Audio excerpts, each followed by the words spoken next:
A man walks down the concrete corridor floors of federal prison, flanked by two burly correctional officers. He is hindered by the shackles tightly clasped around his ankles, the chain making a clanging sound for each step he takes.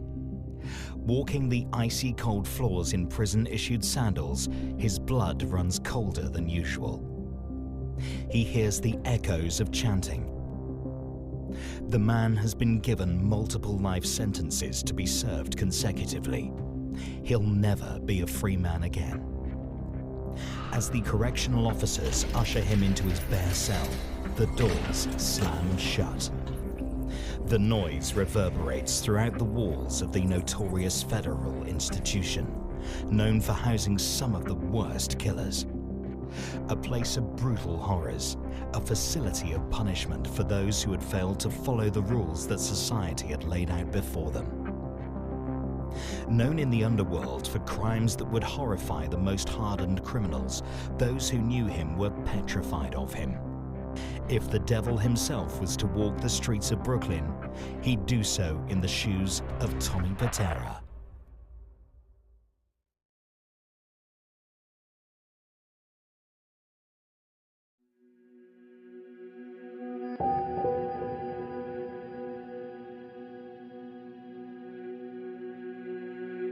Thomas Pitera was born on the 2nd of December 1954 in Gravesend, Brooklyn, to parents Joseph and Catherine. As a child growing up, Pitera was often bullied by older neighborhood children.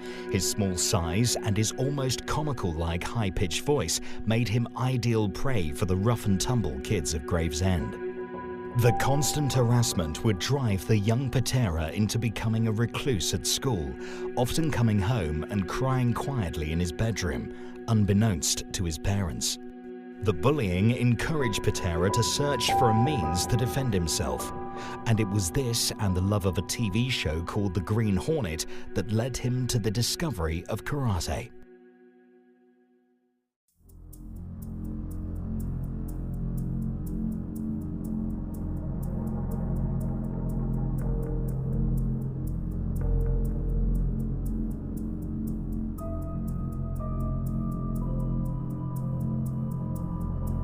When Pitera returned from Japan, he was a changed man. Now, muscly and strong, nobody dared to mess with him. The bullies who once taunted him in the streets were a distant memory. It was always Pitera's dream to open up his own karate dojo, but these plans were put on hold when he began spending time in local Gravesend bars. These local bars were owned and frequented by various mob figures, one of them being a feared killer in the Bonanno crime family. His name would resonate through mob history for being responsible for one of the most iconic mafia hits of the 20th century, after he and 3 other men shot to death the cigar-chomping Carmine Galante, boss of the Bonanno family. His name was Anthony Indelicato, also known as Bruno Indelicato, or Whack Whack. He was a made man in the Bonanno family. He was named Whack Whack because of his reputation of being a grim reaper-like executioner of individuals that were in violation of the code of the streets. Young and in his prime, Bruno took Pitera under his wing and schooled him in the ways of Cosa Nostra. Bruno's days as a Bonanno superstar, however, were numbered when his father, Sonny Red Indelicato, and 2 other Bonanno capos were summoned to a meeting. All 3 were brutally murdered and their bodies swiftly buried. The hit was ordered by Bonanno boss Flip Rusty Rastelli after rising tensions between him and the Sonny Red faction of the family. The hit was carried out by the crew of a Rastelli protege named Joe Massino. Fearing retaliation for the bloodbath, a contract was put out on Bruno and any others that opposed the Rastelli faction of the family. Fearing for their lives, Bruno and Pitera fled Brooklyn and hid out in a secluded house on the edge of Long Island. A few months later, a peace deal was agreed and Bruno and Pitera were permitted to return to Brooklyn. Pitera knew if he continued to be a close ally of Bruno, his days would be numbered. Bruno's cocaine habit was now totally out of control. It was around this time that he became closely aligned with Anthony Spiro. Pitera set up working for Spiro, collecting loan shark debts, and when requested, murder. Pitera was known to use various disguises in order to surprise his victims, dressing up as an Orthodox Jew or even as a woman. It was the last thing the target suspected. As well as schooling Pitera on the art of murder, Bruno had taught Pitera the crude art of dismembering a body and making it disappear. An act which Pitera would come to perfect in the years to follow. Pitera proved himself to be a loyal and willing piece of manpower for the Bonanos, as well as being an earner. It wasn't long after when he was rewarded by being formally inducted as a made man into the family and put under veteran tough guy Frank Lino.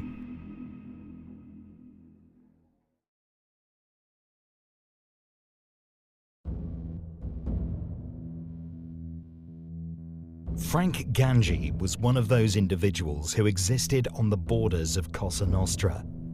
Whether it was a combination of bad luck, bad timing, being ill-informed or abusing drugs, Frank Gangi would become one of the most important figures in the life of Tommy Pitera. Gangi was a dedicated drug dealer and had been charged with a slew of crimes from burglary to murder, although later acquitted on the murder charge.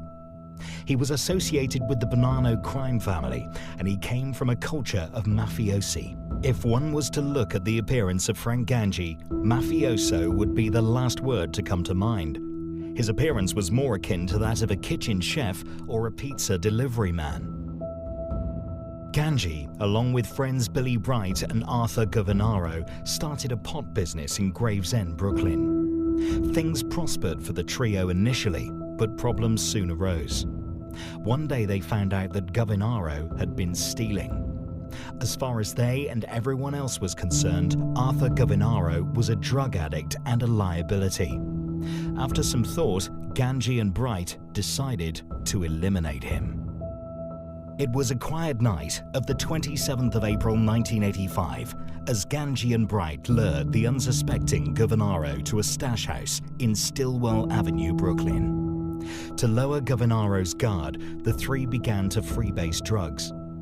Once Governaro was relaxed enough, Gangi and Bright pulled out their guns and started firing. Unsurprisingly, their accuracy was impaired by the dopamine oozing through both their veins. They shot Governaro several times. However, in a last-ditched effort to save his life, he managed to make a heroic leap out of the window and onto the street, and haphazardly attempted to make it to the corner. Mortally wounded, Governaro made it to the next block, where he fell. As a police officer stood over Governaro, his shirt drenched from blood oozing from several holes in his body, he murmured his last words. "Frank Gangi and Billy Bright did this to me." It was the end of the street urchin and dope fiend Arthur Governaro. Gangi and Bright were quickly arrested. Their lawyer managed to convince the jury that they were acting in self-defense, that Governaro was trying to kill them and they were merely defending themselves. The murder charge was dropped, but the illegal possession of a firearm charge stuck, and they were sentenced to a year in prison.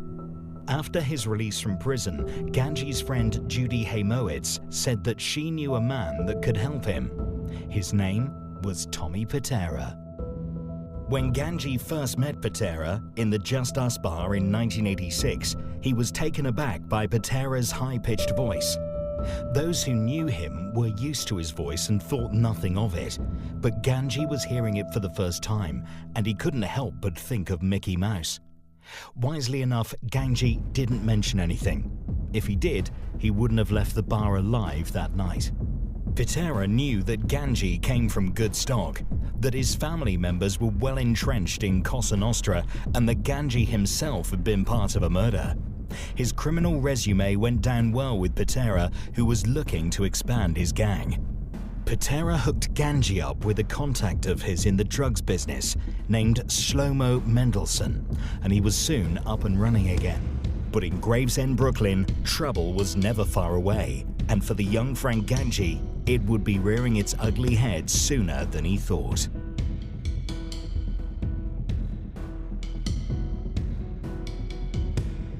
There was Vinnie Mook, Louis Bob, Frankie, and Arthur.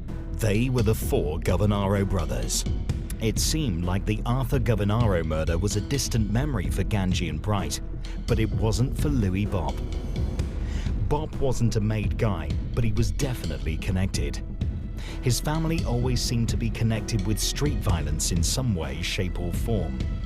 Vinnie Mook Governaro was shot and killed in the street by Nino Gargi, Dominic Montilio, and Roy DeMeo some years earlier over a long-standing dispute over an insult Mook made to Gargi's sister-in-law. When Louis Bob learned that his youngest brother Arthur had been killed, he vowed revenge on the killers Frank Ganji and Billy Bright. After the pair were released from their one-year stint behind bars, the word was out that Louis Bob had put a contract on their heads. It didn't take long for Ganji and Bright to hear about the news. Concerned about what could happen, they told Pitera. Bright had done business with Pitera before, so technically both of them were under his protection. Pitera had been schooled well in the rules of Cosa Nostra, and he suggested that a sit-down would be their best option. He would get Ganji to ask his uncle Rosario, a captain in the Genovese family, to speak for him, and that he, Pitera, would speak for Bright. This way their position would be stronger, as they would have two families speaking up for them. Anthony Spiro agreed to be the arbiter at the meeting. The sit-down was an old Sicilian tradition where disputes would be handled diplomatically before any blood was shed. It was a useful tool that would be used often in the life of Cosa Nostra, where disputes would arise on a daily basis. The sit-down was an art form. The tone of voice, hand gestures, and the eyes had to be composed like a conductor carving an ensemble in front of a symphony orchestra. Any wrong move could result in the potential loss of money, loss of honor, and even worse, death itself. The sit-down took place at a quiet restaurant in Bensonhurst. All parties were in attendance. Anthony Spiro, Tommy Pitera, Rosario Ganji, Frank Ganji, Billy Bright, and Louis Bob. They all walked over to a private roped-off back area. It was clear that Louis Bob was seething. Even though hands were shook and the warring parties kissed, the atmosphere was tense. Lives were on the line. It was all or nothing for Ganji and Bright. Sit down or no sit down, Bob couldn't hide the feeling of blood-red anger at the sight of Ganji and Bright. Although he didn't see it himself, he still had visions of his brother lying there on Stillwell Avenue, bloody and gasping for his last breath of air. Louis Bob made his case first. "These guys killed my brother, and I'm entitled to avenge his death," he said in a firm tone. No one spoke for a second. As the words started to sink in, Billy Bright then spoke. "Your brother was stealing from us. He was an out-of-control drug addict that brought it on himself."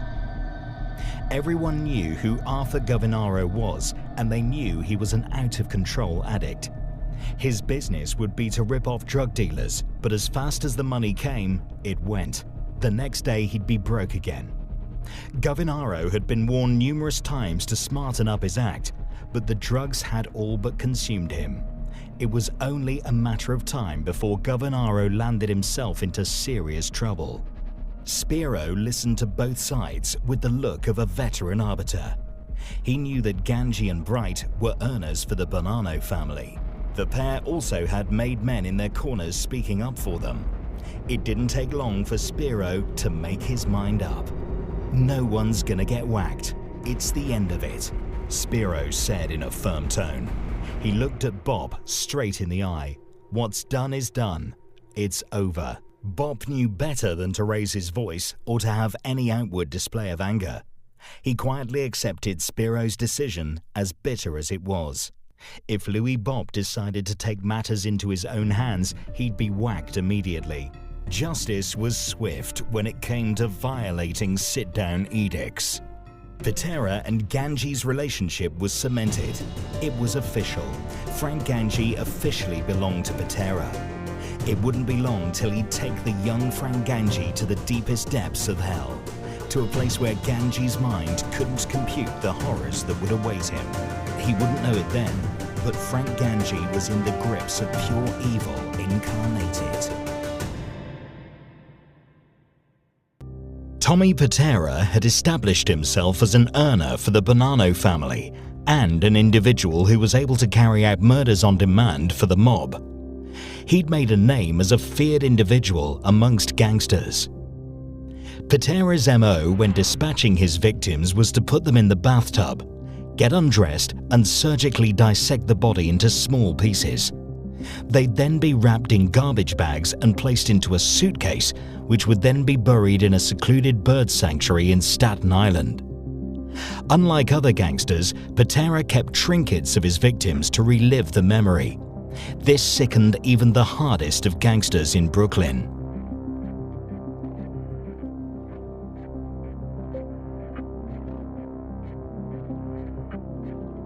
Although Pitera was building a fierce reputation as a gangster and an earner for the Bonannos, things weren't going as smoothly for him on the domestic front. Pitera had married a woman named Carol Bogowski, and they had a baby boy, but the marriage was ill-fated and they divorced. Shortly after, he met a Brooklyn lady named Celeste Lipari. They were the perfect couple and their relationship blossomed. Pitera was infatuated with her. She was the only person that Pitera showed any affection for. When he was with Celeste, it was a different Tommy, loving, caring, and affectionate. There was one big problem, however. Celeste was a drug addict. As a dealer, he knew how drug addiction ruined the lives of the addicted and their families. Fearful of the consequences of Celeste's drug abuse, he intimidated all of the local dealers and warned them to stay away from her. This approach, however, didn't work. Celeste had a friend named Phyllis Birdie who got the drugs for her, and they got high often. Pitera told them to stop hanging out, but behind his back, Celeste and Phyllis would continue to get high. Soon, Pitera's fears of what could happen did happen. While Celeste was partying at Phyllis's home on September 10, 1987, she overdosed on a cocktail of heroin and cocaine known as a speedball. Pitera's soulmate Celeste Lipari was dead. When Pitera heard the news, he was beside himself with grief. He went over to Phyllis's house along with Ganji and broke down in tears at the sight of his beloved Celeste. As he sobbed uncontrollably, Phyllis walked into the room, still dazed and hungover from the alcohol and drug binge from the night before. Pitera burst into a fit of anger. "I told you to stay the fuck away from her," he yelled. He then slapped Phyllis across the face. The police officer in the room had to restrain the raging Pitera. "I'm going to get you. I'm going to get you," Pitera screamed as he left the house. Phyllis was frightened out of her skin. Even the remnants of the drugs and alcohol didn't dull the threat of a man like Tommy Pitera. Phyllis's days were numbered. Pitera vented to Ganji. He needed her dead and he wanted Ganji to do it. But Ganji was not made from the same substance as Pitera. He wasn't a cold and calculated killer with the ability to dissect his victims in a bathtub naked. Instead of refusing the order, Ganji listened to Pitera vent. Phyllis was a good friend and lover to Ganji, and he felt a particular unease about going through with such a demand. Worried for her life, Phyllis left Brooklyn. She stayed hidden for a while but was soon sneaking back to her old haunts. The lure of the Brooklyn streets was too much for her. One fateful night, she ran into Frank Ganji. Pitera had spread the word that if anyone knew where Phyllis was, they should tell him immediately. Ganji ignored this for a while and he and Phyllis began to party. They then decided to go back to Ganji's home to get more drugs. After a few nights together, Ganji's phone rang. When he picked it up, he heard the devil himself on the other line. "What's up? Where you been?" Pitera asked in an angry voice. Ganji, still in a drugged up and paranoid state, was scared that Pitera knew that he was with Phyllis. He told Pitera, "I'm with Phyllis. She's here." "You're with Phyllis?" Pitera asked, surprised. "Yeah," replied Ganji, uneasy. "Where is she?" Pitera asked in an urgent tone. "In bed sleeping," said Ganji, with the feeling of dread running through his body. "Why didn't you call me?" "I was just about to, I swear," Ganji said nervously. He knew full well that lying to Pitera was a death sentence, but scared out of his mind, he tried to cover his tracks. "No matter what you do, keep her there, you understand? Keep her there," Pitera shouted. Not long after Pitera arrived, he'd picked up a dismembering kit en route to Ganji's place. Bloodthirsty and ready to reap his revenge for the loss of his beloved Celeste, Pitera was in a cold-blooded, deadly trance, ready to take a life. He walked into the apartment in a stealth-like mode and snuck into the bedroom. He took a few seconds to savor the moment. He then aimed his gun at Phyllis and pumped several bullets into her head as she slept. It was the end of Phyllis Birdie. He then dragged her body into the bathtub and began to dismember her. Like numerous victims before her, Phyllis was taken to be buried at Pitera's personal graveyard in Staten Island. Ganji was sickened by the murder, but he felt powerless to do anything against a man like Pitera.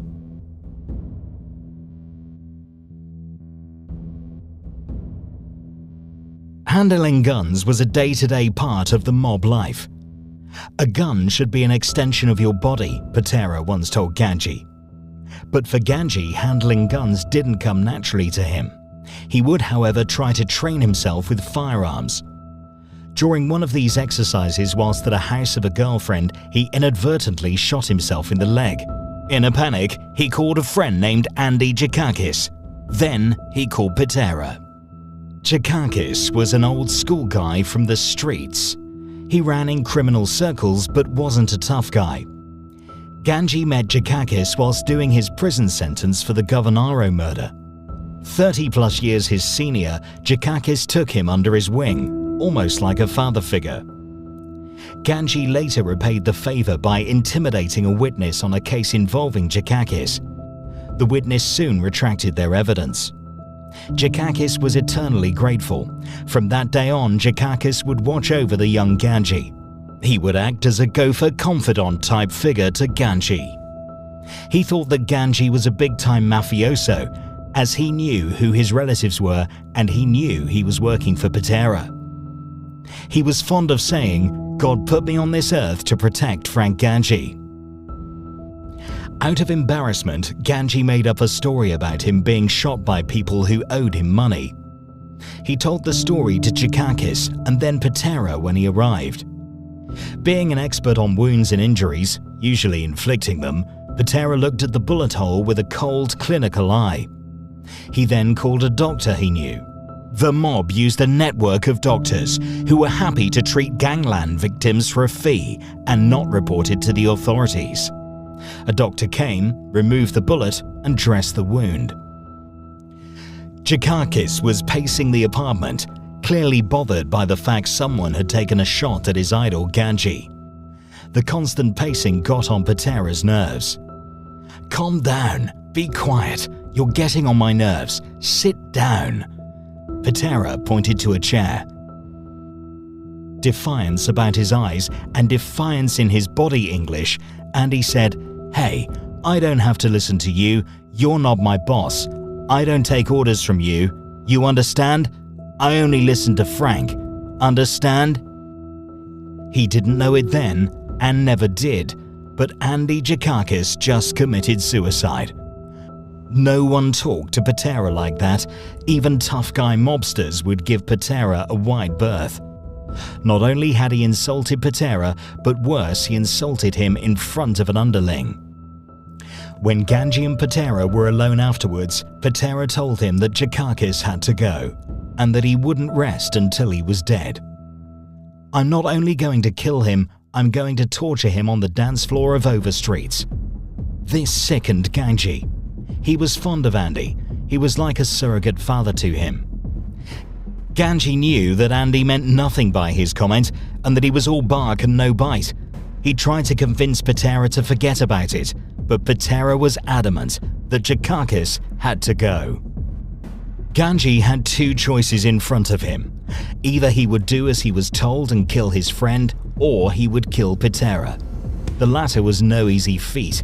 Pitera was always super alert and took precautions wherever he was. He'd always sit with his back to the wall. Whenever in a car, he'd never let anyone sit behind him. He knew all the moves. Ganji knew, however, that even if he did take Pitera out, he'd be running for the rest of his life. Pitera was a made man and considered untouchable. If anyone killed a made guy without an okay from the boss, they would be whacked. For the time being, the solution found itself at the bottom of a bottle of whiskey and at the end of a few lines of coke. In that moment, he knew he had no choice. He had to kill his friend, Andy Dukakis.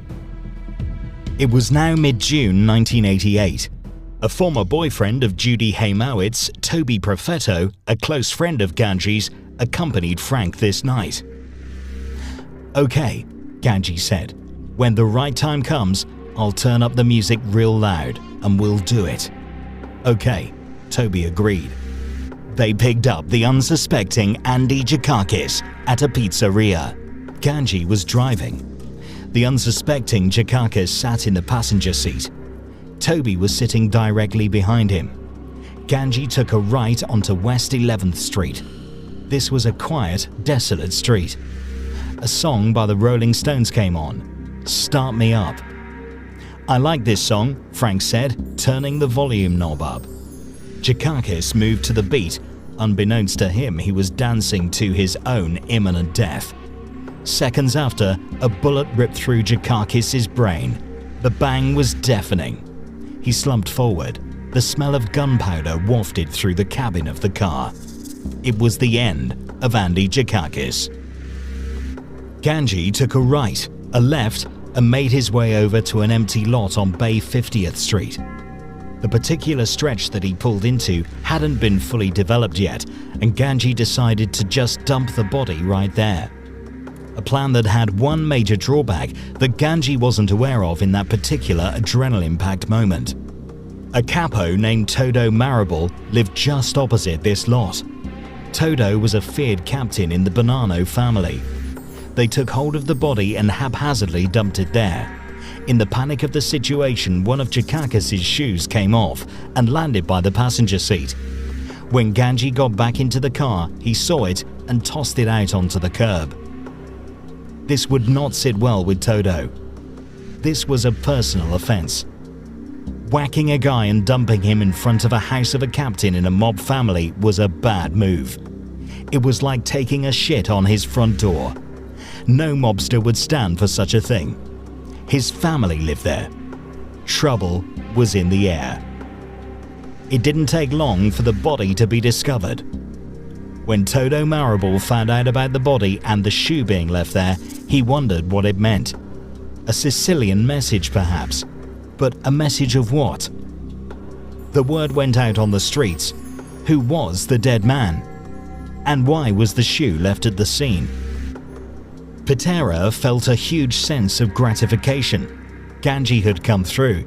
He'd been given a test of loyalty, and he'd passed. He'd betrayed a friend for the devil. Ganji was sickened. The images of Phyllis and Dukakis would haunt him every night. He'd often tried to escape the realities of his horror with drink and drugs. It was no good. The escape was always short-lived, and when he'd come to, all he could see was Pitera's face.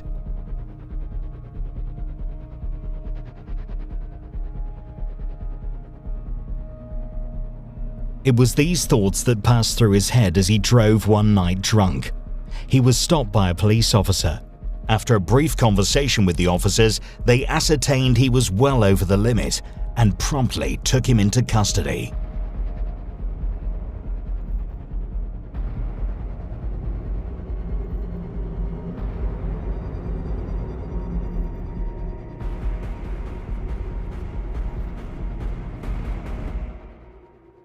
While stewing in a jail cell, Ganji finally mustered the courage to attempt to escape not only the jail cell that he was in, but the nightmare of Tommy Pitera.